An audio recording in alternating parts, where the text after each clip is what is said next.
Hello everyone, this is Mr. Informal back with my thoughts, analysis, and rant. That's right, rant.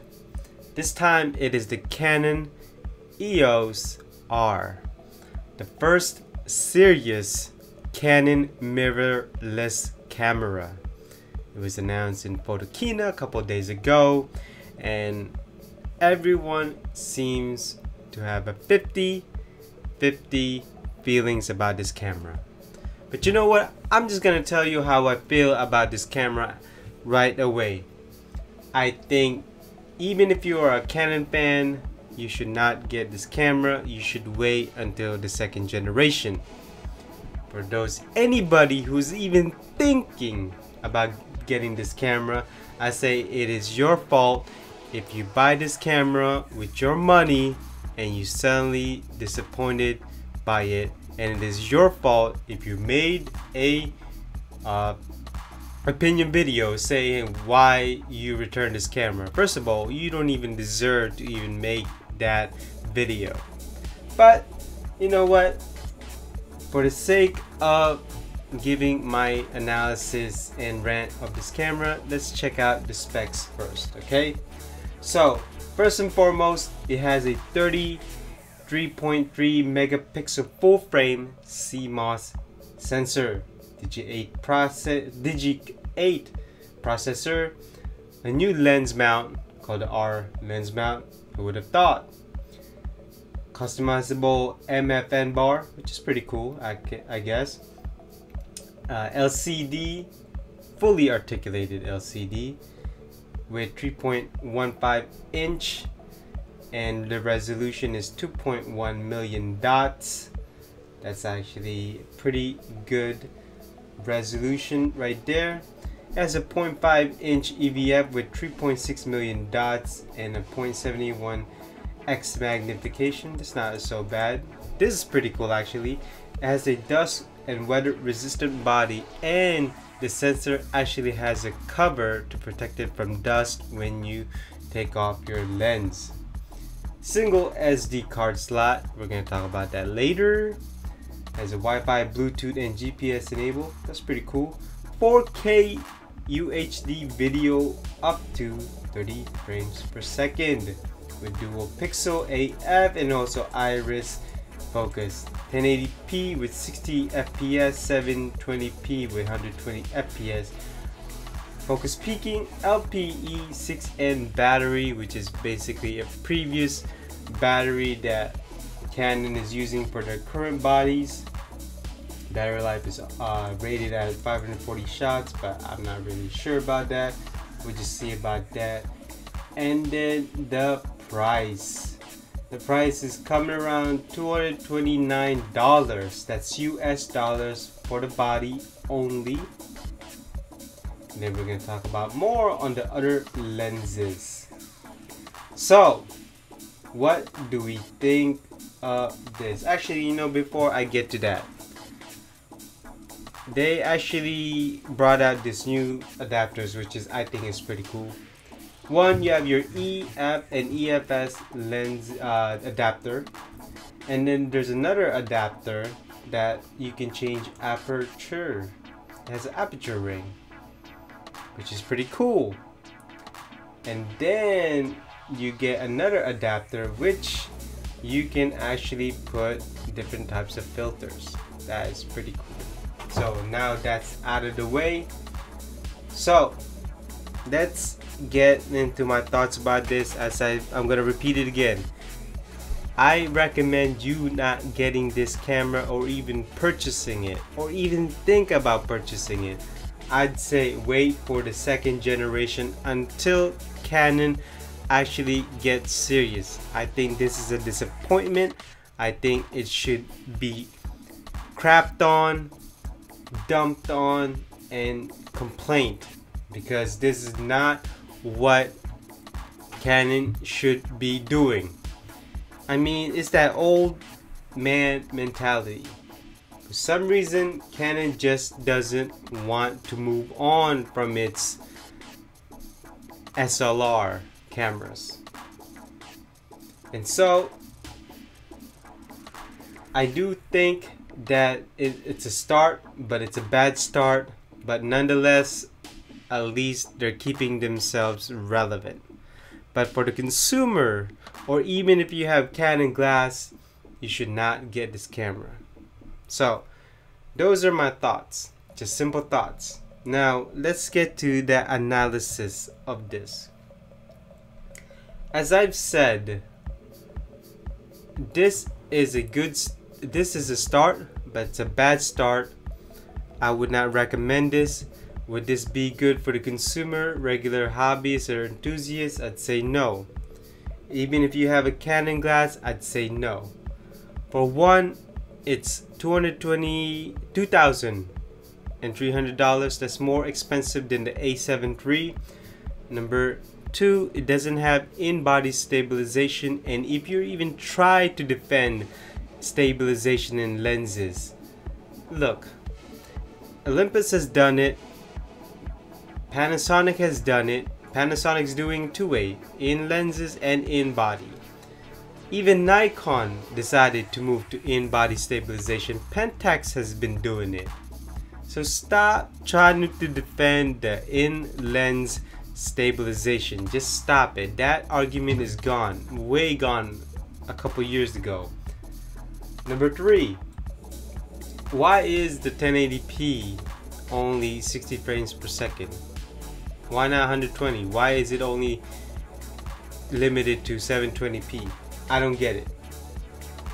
Number five, we got, how should I say this?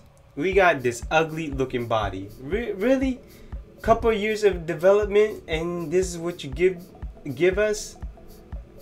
Now, it reminds me of Canon Rebel XT, which was my first SLR camera. It's always been Canon, right? But out of all the bodies that you could design, this is the best you can do. I don't get it. So to put it in context, does this camera bring conversation into photography? Yes. Does this camera innovate? No. We ask ourselves, every day there's always new tech, there's always new innovation, there's always something that is brought forth that suddenly other competitors need to copy. No. To put it in context, this camera in a couple years will not be remembered.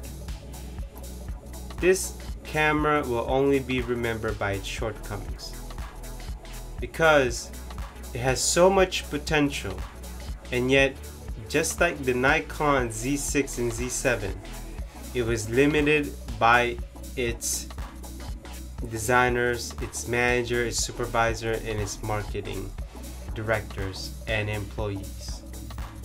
It could have been so much.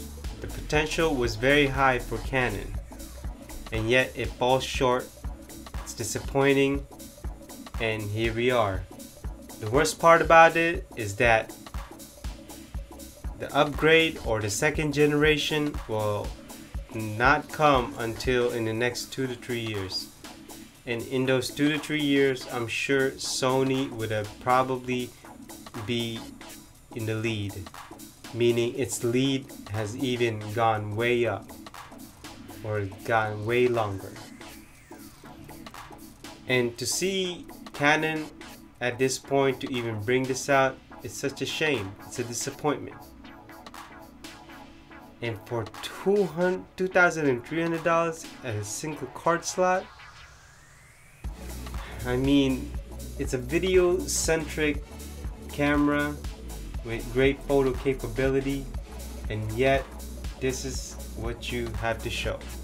It's absolutely disappointing. So, what is my rant here? For $2,300, number one, no IBIS. I'm gonna keep on harping about this because I believe that these lenses should be cheap. Just take out, and it should be lighter. If you take out the IS, you just put it in the body. Number two, I mean, checking out the prices of these lenses, it's absolutely ridiculous. I mean, check this out. So the 50mm f1.2 is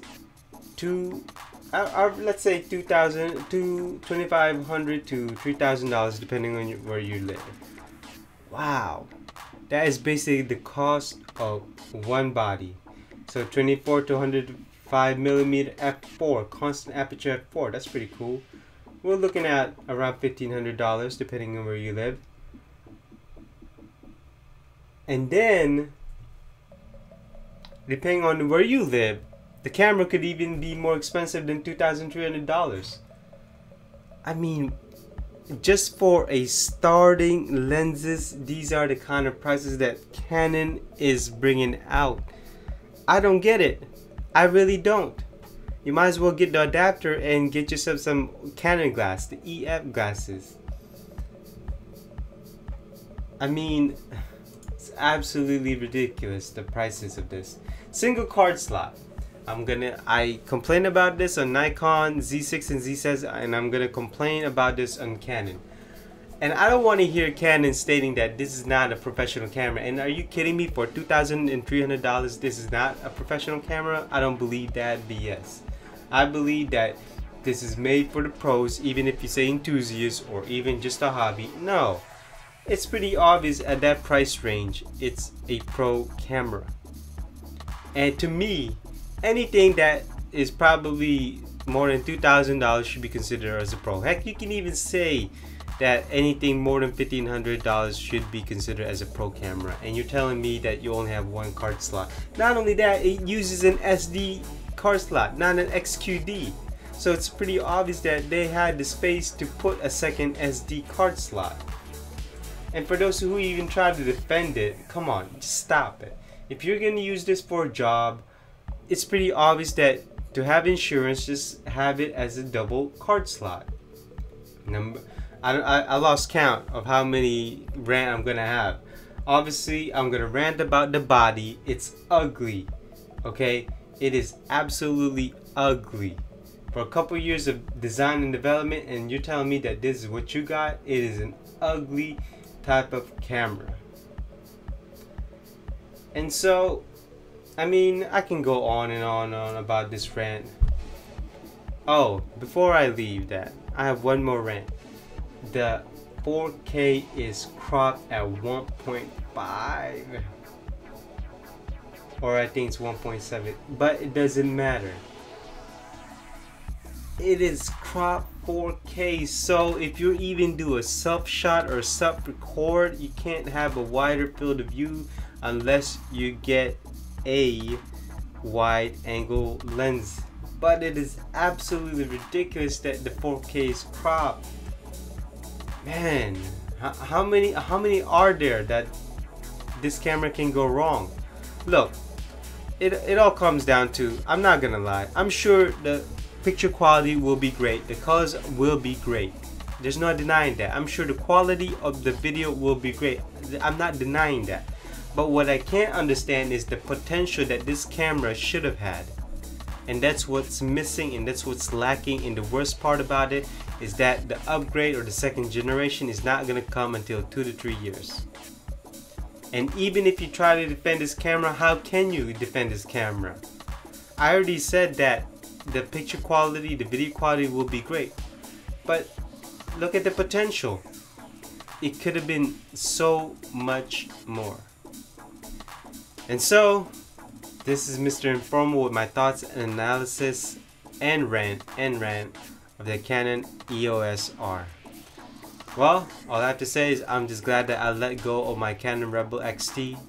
All I have from Canon is my Canon S95. No, I'm sorry, S100. I still use it, I still love it, but seeing how Canon is just slow to innovate and catch up with the market, I kinda don't feel sorry for them. And so I will see you in my thoughts, analysis, and review. Bye bye. Oh, not review, but rant. Bye bye.